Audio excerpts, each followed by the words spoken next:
Buongiorno cari amici, ben ritrovati in questo spazio in mia compagnia. Oggi riprendo un qualcosa che abbiamo già intravisto, su cui abbiamo sorvolato ieri con la pillola riguardante la seconda dispensa gratuita del il pinguino Picchio e Zampa.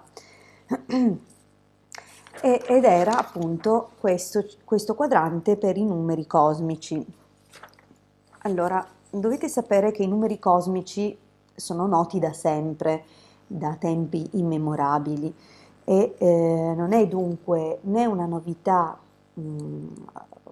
portata in auge da Busby in un primo tempo e nemmeno una novità di Grabovoi. Loro hanno semplicemente portato dei metodi e riportato appunto diciamo alla luce questa antica sapienza che comunque è collegata alle vibrazioni dei numeri, che come ben sapete sono vibrazioni universali, parlano la stessa lingua ovunque e concorrono appunto a compartecipare appunto al piano vibratorio. C'è moltissimo da dire perché appartenenti appunto a forme vibratorie, ciascun numero corrisponde poi a una nota musicale piuttosto che a un colore e così via. Ma concentriamoci intanto su quello che è lo scopo di questo quadrante. Diciamo che dobbiamo essere consapevoli che ciascuno di noi, in un certo senso, corrisponde a una stringa numerica. Qualcuno si è avvicinato parlando del valore appunto della nostra data di nascita, ma per essere veramente più precisi, oltre ai numeri collegati alla nostra data di nascita, dovremmo utilizzare i numeri collegati all'orario della nostra nascita e infine i numeri legati alle coordinate proprio geografiche del luogo della nostra nascita. Allora a quel punto tutta questa lunghissima stringa ci rappresenta in modo univoco, anche perché ad esempio se ci limitassimo a giorno e ora, ecco che potrebbero esserci decine di persone nate allo stesso giorno e alla stessa ora. Direte com'è possibile? In Italia magari no, però basta spostarsi di fuso orario e quelle persone che si riterranno nate alla stessa ora, sebbene nate in un orario in realtà diverso dal vostro, avranno comunque la stessa stringa numerica. Dunque, come capiamo, è importante che si aggiungano sempre maggiori dettagli e chiaramente anche la latitudine e la longitudine fanno parte della nostra stringa. A questo punto cosa dire?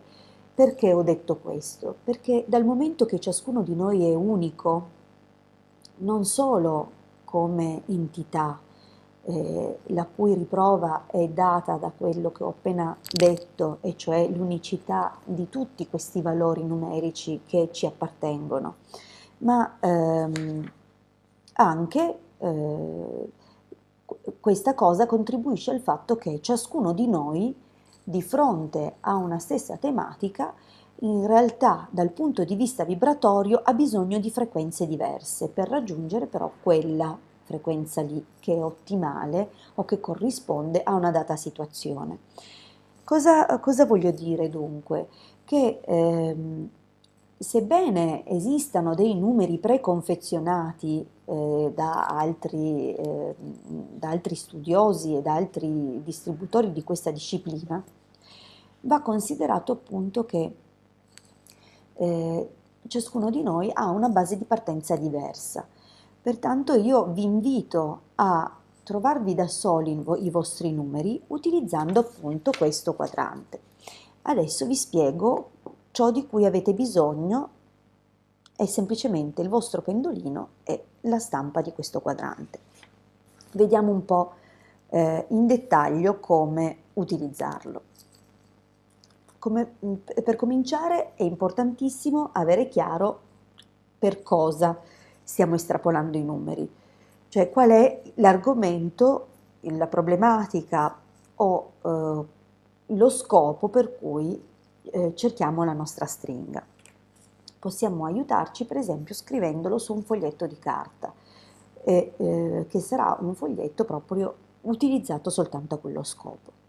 A questo punto scriviamo appunto la richiesta, l'intento o la motivazione su questo foglio e mantenendo l'attenzione focalizzata chiederemo, ecco così lo vedete bene, chiederemo appunto di quante cifre è necessario, cioè di quante cifre è composta la stringa di cui abbiamo bisogno per quel problema o per quel intento. Ci posizioniamo dunque sull'omega. A questo punto facciamo un esempio pratico, per esempio serenità interiore, ok? Vabbè, scrivo su un foglietto qui, serenità interiore. Allora, mi posiziono sull'omega e chiedo di quante cifre è necessaria la stringa di numeri che mi occorrono per raggiungere la mia serenità interiore.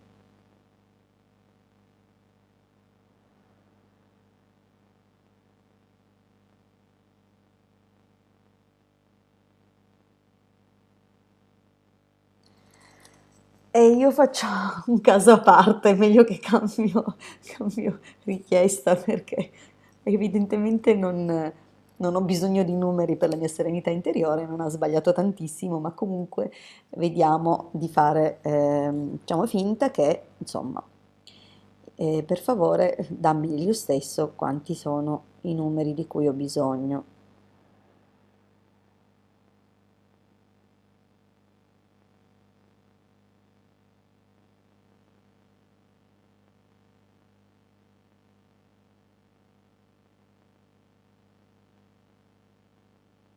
D'accordo, va sul 13. È anche un bel numero lungo, dunque mi segno che sono 13 le cifre. A questo punto faccio, per esempio, 13 pallini in fila, 1, 2, 3, 4, 5, 6, 7, 8, 9, 10, 11, 12, 13. Lo faccio preventivamente, vedete, scusate, qua c'era un altro pasticcio. Lo faccio preventivamente perché in questo modo non devo poi star lì a contare quanti me ne mancano ancora, no? Mi faccio 13 pallini, mi sono scritta l'intento, mi sono scritta il numero e 13 pallini. Dunque comincerò dal primo e chiedo qual è la prima cifra. Dunque mi sposto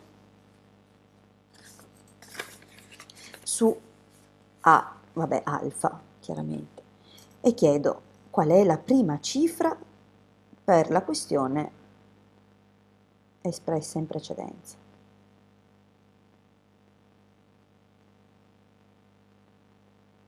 8 e mi segno 8 in corrispondenza al primo pallino. La seconda cifra.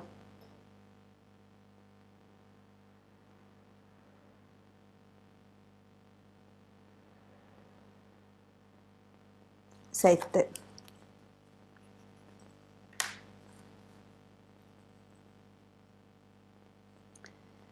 La terza.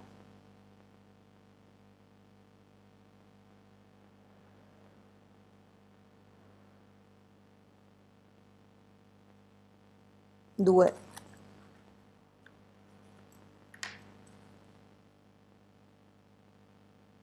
La quarta.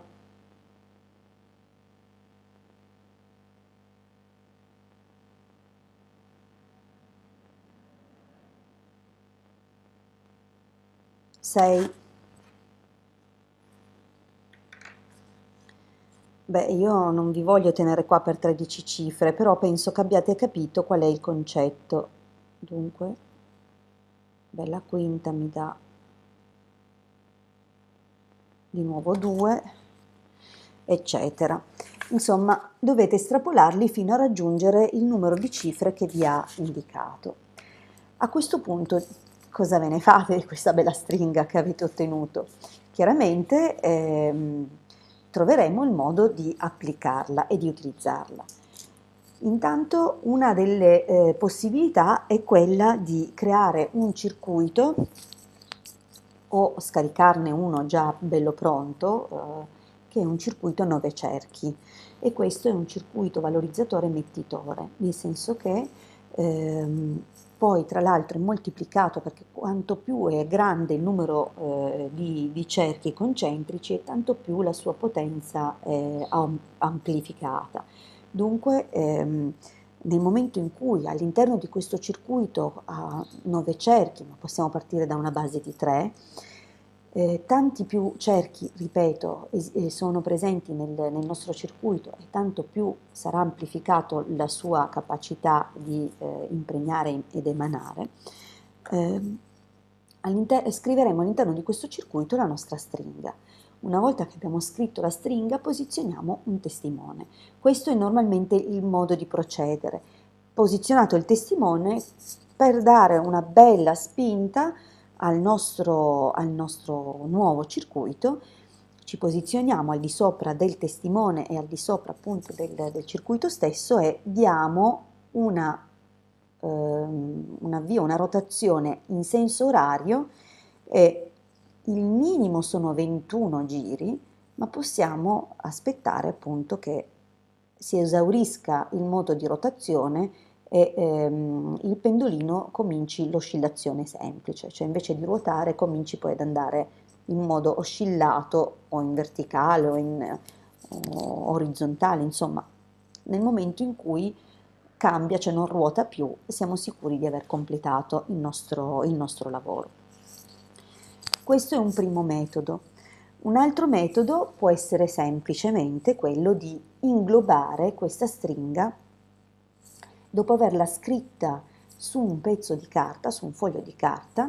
Ci raccogliamo nella nostra meditazione dell'ovetto blu, l'ovetto di protezione.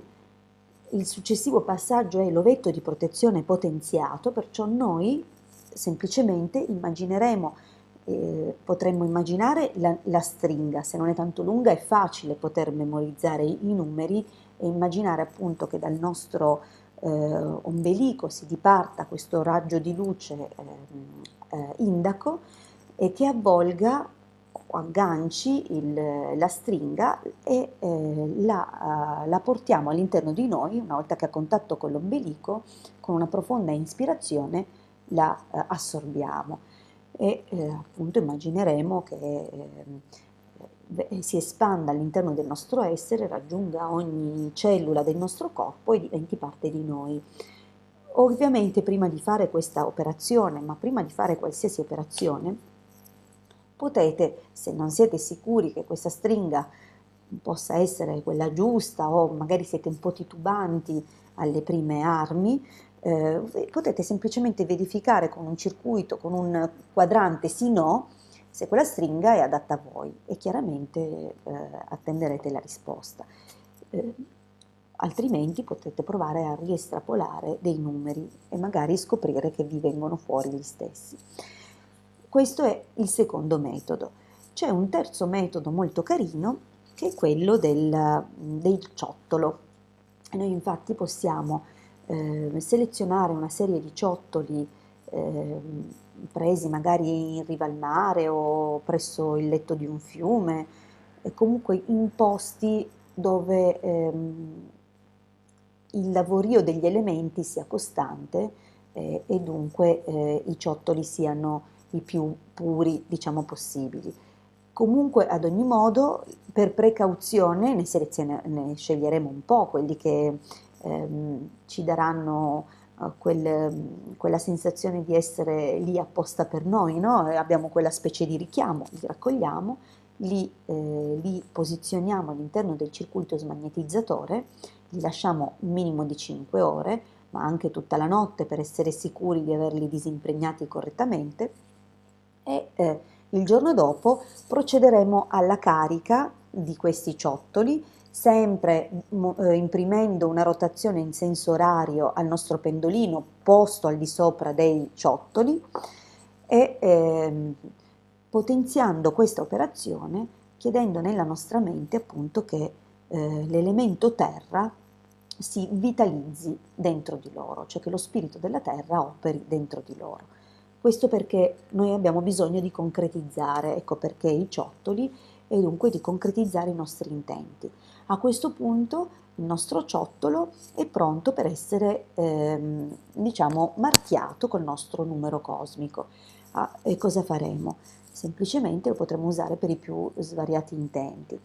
Qualsiasi, ricordiamoci che non ci sono limiti per i numeri cosmici tranne quelli della nostra fantasia, e dunque qualsiasi cosa che noi possiamo desiderare o chiedere o influenzare su di noi o sugli altri, faccio un esempio mh, così del quotidiano. Ad esempio vogliamo che una piantina cresca bella rigogliosa, estrapoliamo i nostri numeri busbi, facciamo il procedimento dei ciottoli come ho spiegato, scriviamo il numero cosmico ottenuto sul ciottolo e lo posizioniamo nel vaso della nostra pianta. E questo è uno degli esempi. Oppure se vogliamo per esempio condizionare positivamente il nostro lavoro, estraiamo il nostro numero cosmico, scriviamo questo numero ottenuto su un ciottolo e lo posizioniamo sulla nostra scrivania. Capite che i campi di applicazione sono immensi e potremmo replicare questo numero all'infinito. In che modo? Senza star lì nemmeno a scrivere più i numeri sul ciottolo, su ogni ciottolo, basterà mettere il ciottolo con l'impregnazione già eseguita dentro una ciotola eh, metallica o di vetro, posizioniamo altri ciottoli al di sopra, esponiamo questa composizione che abbiamo appena fatto alla luce, all'esterno, dunque su un balcone, un qualsiasi posto, luogo dove possa ricevere appunto il contatto con l'esterno e con la luce solare, nonché astrale e lunare, e a questo punto, passate 48 ore, tutti i ciottoli presenti all'interno della nostra ciotola saranno stati programmati con la stessa vibrazione. E potete immaginare anche la possibilità di poter fare del bene ridistribuendo questi ciottoli in giro, soprattutto se facciamo qualche richiesta positiva. Ringrazio per avermi ascoltato fino qui, vi esorto a fare tutte le vostre prove e a trarre il vantaggio appunto dalla vostra esercitazione, e vi rimando alla prossima condivisione. Grazie per avermi ascoltato fino qua, vi mando un grandissimo abbraccio, a presto dalla vostra Hildegard.